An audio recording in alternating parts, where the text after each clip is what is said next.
Everybody's set. Okay. Thank you. This is a gentleman from the state for being able to be here at this hour. I have a very brief statement to make regarding some pertinent issues that are happening in the country. And in order to contextualize it, permit me to read it as I have put it in black and white. So, ladies and gentlemen, dear countrymen, I've been quiet for some time now, and many people have been asking me where the country is heading and where we are, and so I would like to state as follows. I joined the Kenya Kwanza coalition owing to the fact that the principles that they espoused are in tandem with the principles of the party I belong to, namely the Democratic Party of Kenya. Many friends and political colleagues at the time warned me against joining the coalition, but at a personal level, I was persuaded that would be driven by the ideals and the values that the coalition stated as a hustler nation to do the best for the people of Kenya. One of the things we had accused the past regimes of was the existence of disappearances and extrajudicial killings of Kenyans, and we vowed that we would never, at our watch, condone or allow such. We stated this time and time again in the lead up to the last general election. Today, there has been a number of abductions and in some cases unexplained deaths since the Gen Z revolts of June last year. And it is unfortunate as most of the people being abducted and or killed are our youth, leaving the parents, relatives, and friends, other family members in a state of confusion and loss. I have personally served as my son was abducted and disappeared, and I was not sure whether he was alive or dead, making us anxious and leaving me and my wife and the rest of the family in turmoil. It must be remembered that at that time, I was the serving Attorney General of the Republic of Kenya, and as is well known, a member of the National Security Council as comprised under Article 240 of the Constitution. Despite making several requests, I was unable to trace my son, and I made demands to all the levels of the security apparatus of the country. Now, more than 6 months later, after that ordeal and the release of my son by unknown forces, he has not been charged with any offense, and the government at all levels has not been able to give me any explanation or reasons as to his abduction by hooded armed gangsters. Ladies and gentlemen, I have taken this unusual,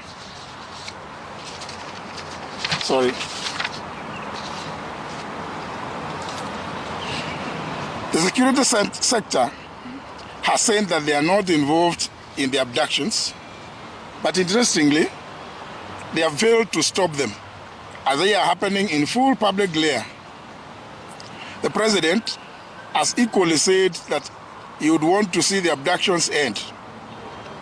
Kenyans want to know how many of our youths have been taken in since the abduction started, how many have been released, how many are still being held, and where it is that they are being held.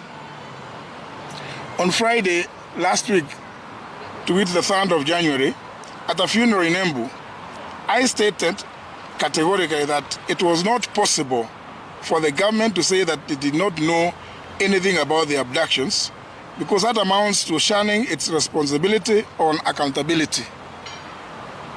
That is why I took the issue with a statement made by the Inspector General of Police that he did not know where the abductees are. In my view, the government cannot be excused for abdicating its duty of protecting the lives and property of the people of Kenya. I note that after my statement in Embu on Friday last week, a number of the youths that had been abducted and held in Communicado have been released. But from the reports that we see every day, there are still many that are still being held.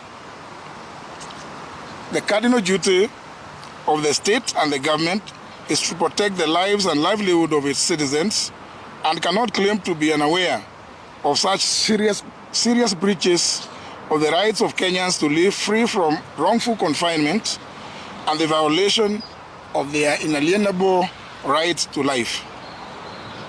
Therefore, the security forces should arrest and bring to book all those that are involved in the abductions without fail, and all the young people being held in illegal captivity should immediately be freed.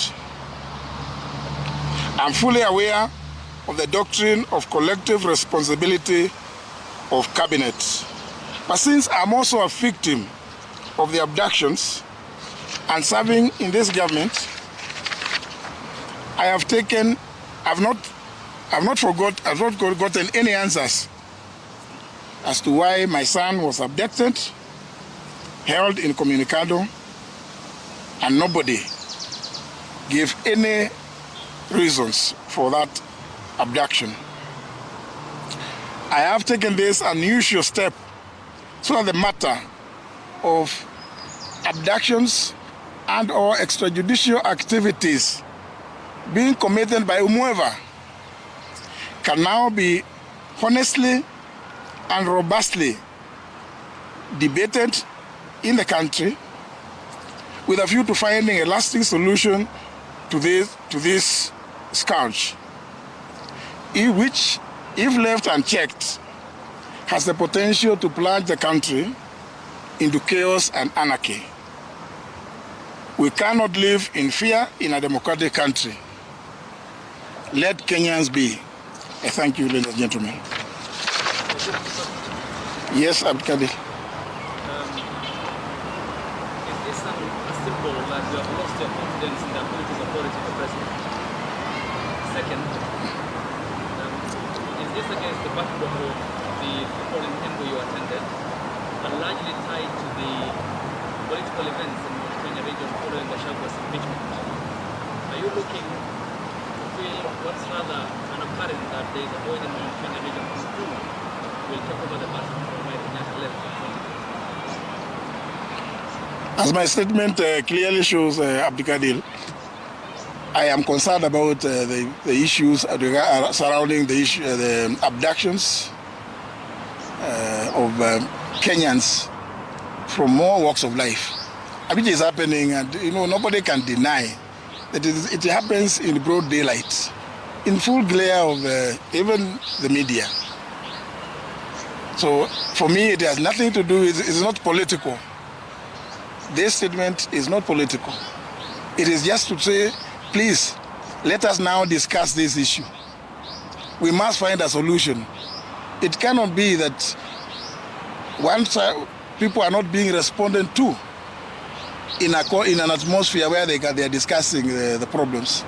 We must find what the problems is and try to come up with solutions democratically, openly, without any fear of intimidation. There are no answers to that, given that you have portrayed yourself as a victim in the case of your son. Are you considering resigning from cabinet? Well, we say this statement is sufficient in what it is saying. As to what happens thereafter, I think we cross the Rubicon when we get there.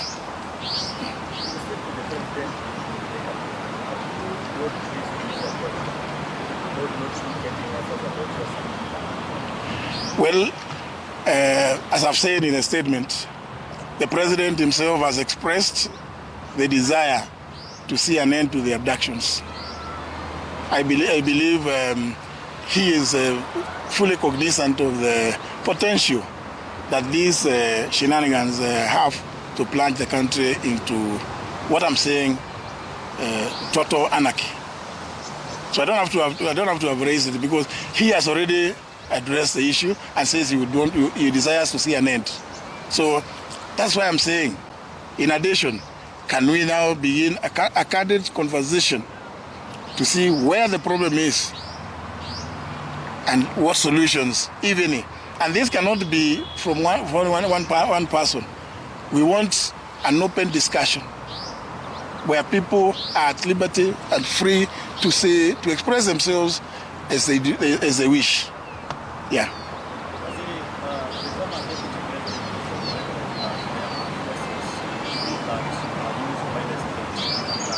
Yeah?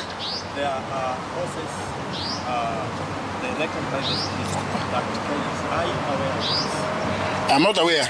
I'm not aware of any forces that have been formed to abduct Kenyans, because that would be an illegality, and government cannot be the one abducting its people. It is for that reason that I think we need to discuss it openly. Yeah.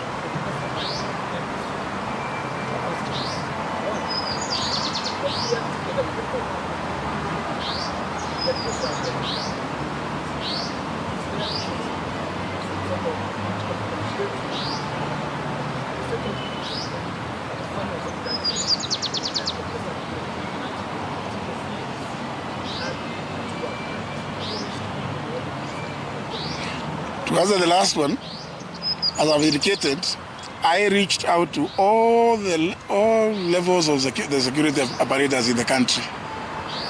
All of them. Everybody who was in the security sector knows that on that particular night, I reached out to all of them.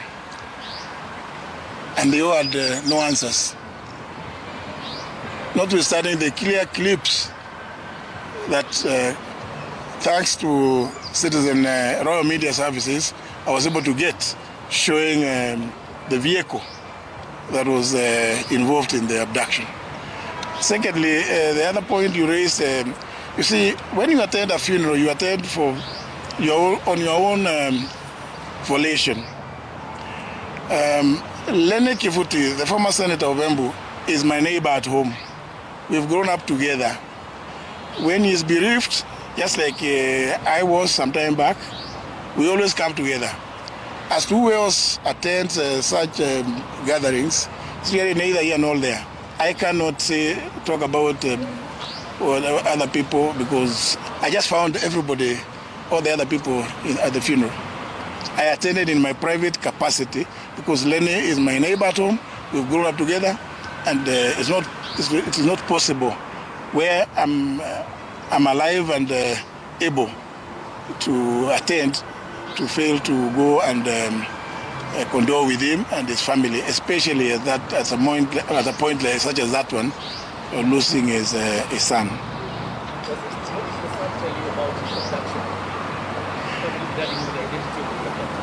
That perhaps may not be the subject of this particular debate, but I believe if what I'm calling for is allowed, he will be one of the first people to go and explain the kind of questions that was being asked by his abductors.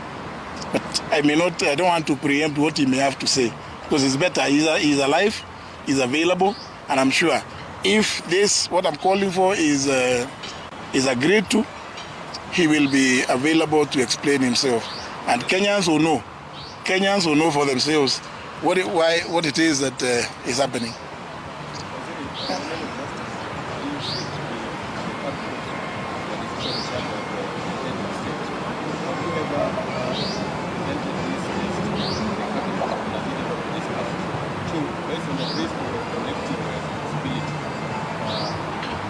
Are you still sitting in the same government that you feel that is not going in the right direction? I think at the risk of repeating myself, the president himself has expressed about his desire to see an end to abductions and any extrajudicial activities. I think that was loud and clear, and I'm sure every Kenyan welcomed that statement. If the president has spoken about it himself, his desire to see an end to abductions, is there anything else that is left to go and discuss at any other forum? Two, I have indicated in this statement that I am taking this unusual step because I feel it is, I am also a victim. I've already said them so. And I've said very clearly, when that happened to my son, I was not just a member of the cabinet, but a member of the National Security Council.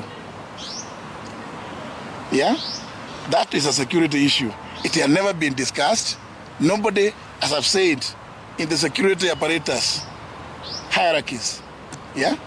Nobody to date has ever come forward to tell me your son was taken in by whoever. But of course I imagine, because it has been said it is not government, then we need to deal with those ones who are doing those things. So it's not possible for me to keep quiet merely because I sit in cabinet. And I've explained that I am fully conscious of the doctrine of collective responsibility of cabinet. But when you are a victim at a personal level, you also have a life, you have rights under the same constitution that brings in the doctrine of collective responsibility to speak out. I have not spoken until I felt that things are getting out of hand. And that's why I spoke about it on Friday last week, as I've stated in a statement. Yeah? You just spoke about that there should be a discussion around this abduction. Where this discussion should start from? It should start at the national level. Yeah? Cabinet needs to come up with a mechanism. It needs to come up with a mechanism. All the security sector should come up with a mechanism. You can now say the last question, then we go. Don't answer another one. So I believe if we did that, a forum where Kenyans can be able to come and express themselves. We avoid this situation of chest thumping. Let those, because many of those who have been abducted have stories to tell. Let us give them an opportunity to explain so that Kenyans will know what it is that is bedeviling the country. Was it also something very that you are pushing the government? Which sources? I am not aware of those sources. So perhaps when you are clear about the source, perhaps then we can have a discussion on that one. Thank you.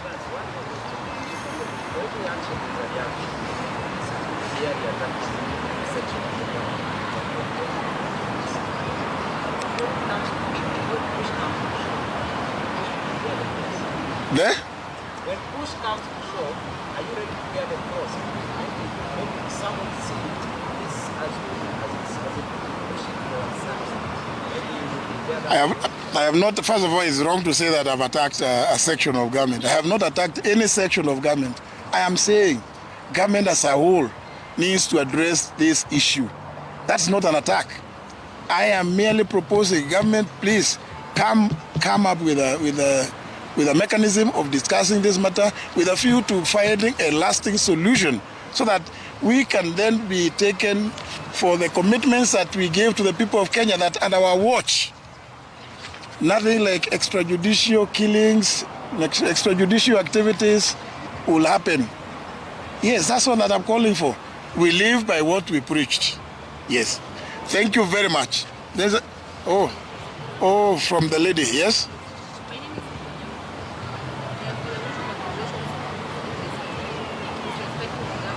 there.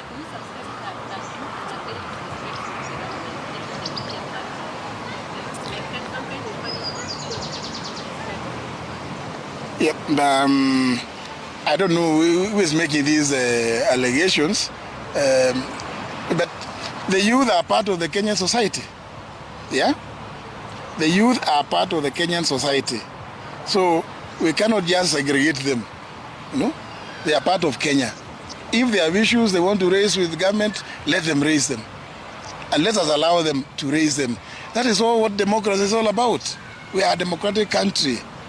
We went around the country and told people we will allow everybody to express themselves freely. And it is our cardinal duty as government to ensure that everybody lives freely and is able to say what they think, including saying that they don't like me. That's an opinion. People are at liberty to express themselves. Yeah? Thank you very much.